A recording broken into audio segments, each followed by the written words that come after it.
Papias. Fragments of Papias. 1. From the exposition of the oracles of the Lord. But I shall not be unwilling to put down, along with my interpretations, whatsoever instructions I received with care at any time from the elders, and stored up with care in my memory, assuring you at the same time of their truth. For I did not, like the multitude, take pleasure in those who spoke much, but in those who taught the truth, nor in those who related strange commandments, but in those who rehearsed the commandments given by the Lord to faith, and proceeding from truth itself. If then anyone who had attended to the elders if then anyone who had attended on the elders came, I asked minutely after their sayings, what Andrew or Peter said, or what was said by Philip, or by Thomas, or by James, or by John, or by Matthew, or by any other of the Lord's disciples, which things Aristion and the presbyter John, the disciples of the Lord, say. For I imagined that what was to be got from books was not so profitable to me as what came from the living and abiding voice. 2. The early Christians called those who practiced a godly guilelessness children, as is stated by Papias in the first book of the Lord's Expositions and by Clemens Alexandrinus in his Pedagogue. 3. Judas walked about in this world a sad example of impiety, for his body having swollen to such an extent that he could not pass where a chariot could pass easily, he was crushed by the chariot so that his bowels gushed out. 4. As the elders who saw John the disciple of the Lord remembered that they had heard from him how the Lord taught in regard to those times, and said, the days will come in which vines shall grow, having each 10,000 branches, and in each branch 10,000 twigs, and in each true twig 10,000 shoots, and in every one of the shoots 10,000 clusters, and on every one of the clusters 10,000 grapes, and every grape, when pressed, will give 25 metrites of wine. And when any one of the saints shall lay hold of a cluster, another shall cry out, I am a better cluster, take me, bless the Lord through me. In like manner he said that a grain of wheat would produce 10,000 ears, and that every ear would have 10,000 grains, and every grain would yield 10 pounds of clear, pure, fine flour, and that apples and seeds and grass would produce in similar proportions, and that all animals, feeding then only on the productions of the earth, would become peaceable and harmonious, and be in perfect subjection to man.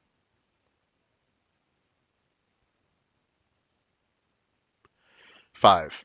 As the presbyters say, then, those who are deemed worthy of an abode in heaven shall go there, others shall enjoy the delights of paradise, and others shall possess the splendor of the city. For everywhere the Savior will be seen, according as they shall be worthy who see him.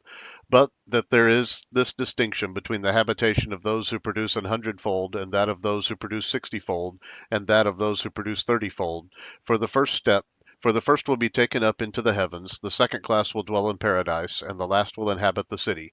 And that on this account the Lord said, in my Father's house are many mansions. For all things belong to God, who supplies all with a suitable dwelling place, even as his word says, that a share is given to all by the Father, according as each one is or shall be worthy. And this is the couch in which they shall recline who feast, being invited to the wedding.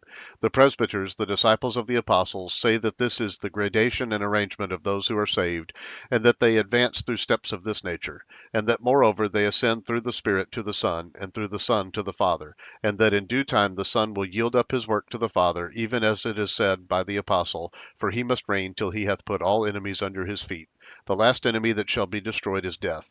For in the times of the kingdom the just man who is on the earth shall forget to die. But when he saith all things are put under him, it is manifest that he is accepted which did put all things under him. And when all things shall be subdued unto him, then shall the Son also himself be subject unto him that put all things under him, that God may be all in all. 6. And the presbyter said this, Mark, having become the interpreter of Peter, wrote down accurately whatsoever he remembered. It was not, however, in exact order that he related the sayings or deeds of Christ, for he neither heard the Lord nor accompanied him. But afterwards, as I said, he accompanied Peter, who accommodated his instructions to the necessities of his hearers, but with no intention of giving a regular narrative of the Lord's sayings. Wherefore Mark made no mistake in thus writing some things as he remembered them, for of one thing he took especial care, not to omit anything he had heard, and not to put anything fictitious into the statements. Matthew put together the oracles of the Lord in the Hebrew language, and each one interpreted them as best as he could. 7. To some of them angels he gave dominion over the arrangement of the world, and he commissioned them to exercise their dominion well. And he says immediately after this, but it happened that their arrangement came to nothing. 8. With regard to the inspiration of the book Revelation, we deem it superfluous to add another word, for the blessed Gregory Theologus and Cyril, and even men of still older date, Papias, Irenaeus, Methodius, and Hippolytus, bore entirely satisfactory testimony to it.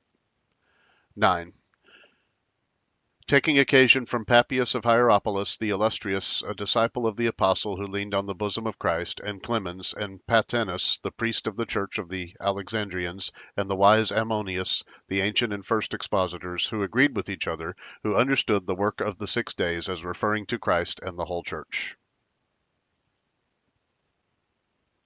10. Mary, the mother of the Lord, Mary, the wife of Cleophas or Alphaeus, who was the mother of James the bishop and apostle, and of Simon and Thaddeus, and of one Joseph. Mary Salome, wife of Zebedee, mother of John the evangelist and James. Mary Magdalene. These 4 are found in the Gospel. James and Judas and Joseph were sons of an aunt of the Lord's. James also and John were sons of another aunt of the Lord's.